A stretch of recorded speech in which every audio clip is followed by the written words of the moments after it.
Danielle Smith. I'm looking for Danielle Smith, Premier of Alberta. Yeah, is that you? Danielle, get out of the shadows. You can't be lurking back there. Come on up to the front, hun. We got to deal with this. No, it can't wait. Come have a seat. Thank you so much. No. These books aren't for you. I know how much you don't want to read. I get it. And I also understand how you're trying to get rid of them all out of your province. I don't think that's a good play. And between you and I think it's kind of what's landed you in this position in the first place. So, no, I'm not going to make you read them. Look, I'm going to put them down here. I don't want to scare you off too much because we have some important things to do with. Danielle, can I ask this favor? Can you surround yourself with some friends and family right now? Because I think you're going to need the support. What do you mean you don't have any friends? You don't have like a phone a friend? Nobody you play online Scrabble with? Me? Okay, listen, I got to get into it though, hun, because there's some really important things. I need to know if you understand a couple of key words. Oh, for my American friends out in the audience, Danielle is like our version of your state governor. Right, the kind that doesn't want to read. Yeah, Danielle, I have a couple of words that I need to go over with because I don't know if you're really understanding it. Are you ready? Treason and election interference. Do those mean anything? No, you don't. You don't really understand them. Yeah, because you eliminated civics and history and I get that. Let's start at the beginning, okay? First and foremost, when Donnie Down South won, you quickly, with Mr. Wonderful, very odd traveling companion, flew down to Mar-a-Lago so you could kiss the ring. No, that wasn't treason. It was embarrassing for you, and in all fairness, for the rest of Canada. But being embarrassed and a pathetic individual, that's not illegal. That is not treason. Here's what treason looks like. Treason looks like when you collaborate and conspire with individuals and administrations and foreign governments looking to take over and take control of our country.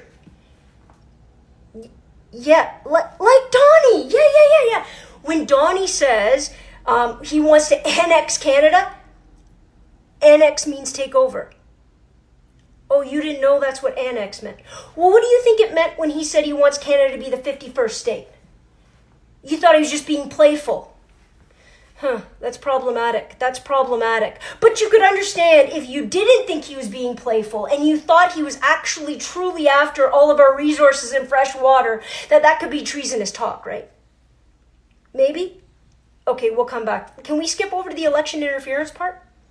Okay, did you or did you not make a call to Donnie and his people and ask them, it sounded like plead, again with the embarrassing, you pleaded for them to ease up off tariff talk. Just pause the tariffs for a second because Pierre Poilievre, your conservative bid for the Prime Minister of Canada, was taking a nosedive in the polls. And the more that Donnie pressed this foreign policy issue, the greater the swell for the Liberal candidate was in Canada. Yeah, and then you called Donnie and asked him to change that so Pierre could rise to... You don't think that's election interference? What do you think that is? Helping? You think it's the opposite of election interference because you think the tariffs are the thing that are interfering. I don't know if you've really thought that through. Can I give you my 2 cents? Well, it's probably going to be about 7 cents, hun, but listen up, maybe take notes. You can't get yourself out of this, right? So start making up your resume. I'm sure that somebody will have you somewhere. Probably not in Canada, but maybe another nation. Here's how I would have handled it. As soon as I got caught doing something so incredibly, mind-blowingly stupid, I would have said this.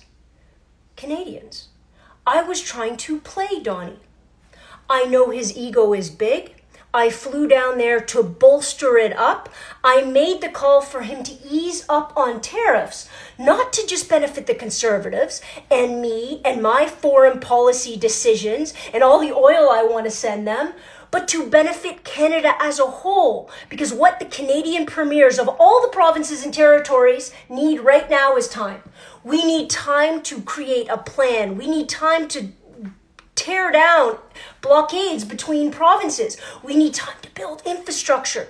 So what I'm doing is I'm playing to his desire to want a conservative in office. I don't necessarily want a conservative in office. And Danielle, here's where the sell really happens. I believe that Canadians are intelligent enough, educated enough, aware enough to make democratic, free decisions all on their own with no interference from everybody else, because that's the kind of country I live in.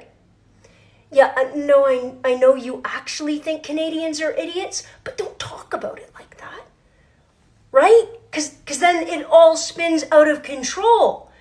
You should have ended by saying, if we can unify our thought, we will be a stronger country. We will be able to stand and do what's in our best sovereign right.